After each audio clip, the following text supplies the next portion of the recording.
What will you do for mortgage holders who are not receiving a bailout? With particular reference to the level of interest rate and the costs of the structures that are imposed as a consequence of the IMF EU deal. Okay, so it doesn't really answer the question of whether we should accept that burden in the first place. Excuse me, it mightn't answer your question, but it does deal with the fact that Mr. Chopra, when he came here with the IMF, said to the Fine Gael party, your programme for job creation, your programme for more efficient delivery of public services is very important. We would like to talk to you about Well, I'm glad costs. you accepted at least that you didn't answer the question. What will you do for struggling mortgage holders? I'm glad that you accept my point, that I don't have all the answers here. And nobody else seems to have all the answers. What will you do for struggling mortgage holders? There are mortgage holders in this country who were lent recklessly by the banks, who are not receiving any bailout of any kind, and the term moral hazard is used. And moral hazard doesn't seem to apply when it's senior bondholders, but it does when it's an ordinary person with a mortgage. Now, why is that? In my view, moral hazard and senior bondholders have to be part of the solution to this. Okay, what will you do for the mortgage holders? Fine Gael have said that over 3 years ago, Will, for your information. Mortgage holders are an absolutely growing problem here. This is more than sensitive, where people know they haven't got the money to meet their mortgage at the end of the month. I think the first thing you've got to do is to arrive at a position where the houses are not going to be taken off people and that they've got a roof over their head. How do you do that? There are a variety of options here, and Fine Gael will outline a detailed programme for distressed mortgages next week. Okay, but you know the contents now, so give us an idea. I think I'm entitled to say that if I appoint somebody with specific responsibility for this area, then at least, the very least they're entitled to do is be able to present their proposal. So the Fine Gael leader won't tell us what the Fine Gael position on helping mortgage holders is. That's a daft construction to put on that, with respect to you. It is not. You're going to wait a week, and you can't tell us now. See, Will, this is not about individuals turning around the country. This is about giving people responsibility on a team and living up to that responsibility. Now, I can tell you that Fine Gael have quite a number of proposals in respect of distressed mortgages. But we won't find them out until next week. Not until next week. Well, we know about your healthcare plan. In due course, we will outline that to the nation. And your fair care plan, like then arising from it. Your fair care plan is based on the Dutch model, isn't it?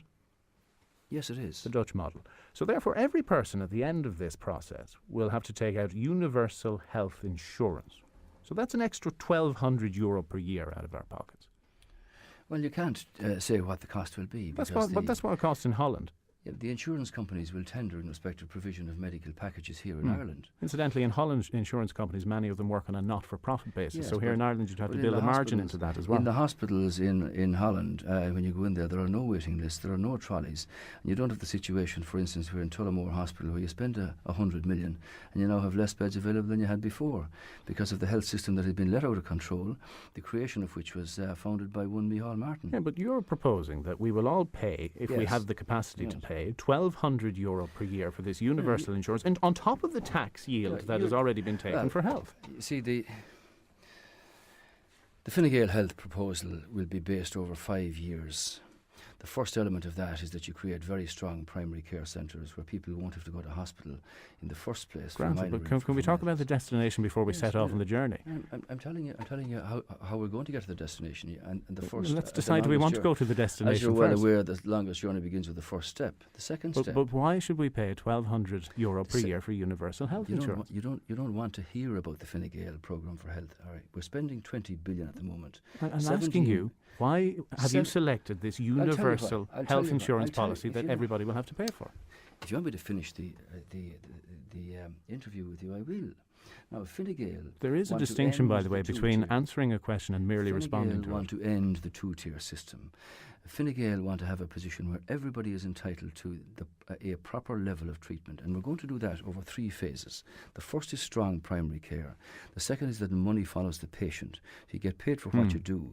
You don't have a situation like arose in Tala, where 27,000 extras were in red. Yes, and the third is that people will have to pay this universal health insurance. Yes. And maybe that's a good idea, but why should they do it? And they will be able to choose the medical package that best suits them, and that charge will be tendered for by insurance companies to provide those medical packages. And it's not right to say that it could cost €1,200 because that charge won't be determined until you're in a position to actually have. But you've based it on the Dutch model, and in Holland, that's the cost. And the reason we base it, Well, you know, the population in Holland is very much different than ours. They've developed this system over 15 years. What we're saying here is, if you want to continue with the HSE and the structure in the health system that we have now, by 2020, we'll be spending 37 billion and taking in about 34 billion from all tax sources. You'll have no money left to run anything else. So you've got to change the health structure and change the health system. And our interest here is in providing proper service for people. Yesterday, a Dáil deputy rang me and said he got his answer to a parliamentary question about a man who was waiting for a hip operation. And the answer from the HSE was, well, if his position has deteriorated, maybe he should go to his local doctor. He's been in a wheelchair for the last 3 years. OK. You're in Laois Offaly today. What's your itinerary? Well, I'm here with you. I'm going down to LSM Engineering after this to talk about our credit insurance scheme, which will allow for small business to get money from banks. As you know, banks have only been used to lending on property. They haven't been used to dealing with cash flows for business. You'll give a guarantee, a state guarantee to banks on small schemes. What would be the cost of that? If you go into to a bank with a proposal to manufacture units for whatever, if it's a 50-50 risk from the bank's point of view, they won't give you the money because they're not used to that. So the state will take an insurance, which will be tendered for, in respect of some of that loan, which will make more flexibility for the banks, thereby allowing for this situation. Right, and you're sure this won't allow any further liability to the taxpayer for the banking system? No, and in fact, will in other countries where you have a well-structured case, it's self-financing and doesn't cost anything at all. In many countries, the claims have never been drawn down. But I think that it is important that you start off, a culture of startups again in Ireland. Enda Kenny, we could argue all morning. The rest of your itinerary for today? Yeah, I'll go down with as you know, we've got 4 candidates here, in Charlie Flanagan and Liam Quinn and John Moore and Marcella Corcoran. We hope for again in both Laois and Offaly. I'm going down to Rosscray. I'm going down to later on into Tipperary with Noel Coonan. We do Moneygall, Toomevara, into Nina and over to Limerick tonight. Just finally, how many seats do you think you can win in Laois Offaly? Well, we're hoping for obviously. We're hoping for again in each of the constituencies. So you're hoping for 3? We've got we've got 4 excellent candidates here in Charlie Flanagan and Liam Quinn and John Moore and Marcella Corcoran. We'll fight this very hard to the end. And I'll finish on this with you. Anything in our document is based on credibility. There are no lists of wild promises here because nobody would believe in the first place.